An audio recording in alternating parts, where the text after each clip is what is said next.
Last night, post boxes in WC1 and WC2 were sealed for the second time in a month.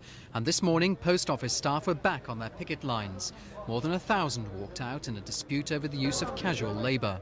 It's the same issue that led to a one-week strike in the West Central area in June. As part of an agreement which settled last month's dispute, more full-time staff have been taken on here. Nevertheless, casual staff are still being used. We would say the obvious alternative is to keep older full-time workers by making the conditions and the pay better. What management are trying to do is undermine our wages and conditions by the use of casual labour. And the pickets warned the action could easily spread to other areas.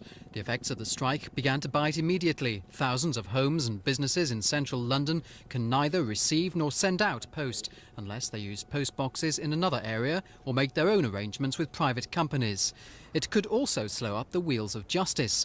The law courts in the Strand are one of the post office's biggest customers in the area, and they're afraid that if the strike continues, some cases may not be able to proceed because witnesses and defendants won't have been notified.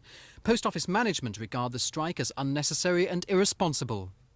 The real reason for the dispute is that the local postmen's union do not recognise that the needs of the customer come before the needs of their members.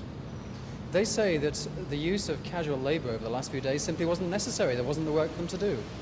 Well, that's not true. Following the agreement, which was struck following the first dispute, there was a clearly laid down procedure for the introduction of casual staff when necessary. The post office has followed that agreement scrupulously. The casuals were necessary to support the office in its present situation. Talks between the two sides will continue tomorrow in an attempt to get London's Post on the move again. This is Mark Dyson for Thames News.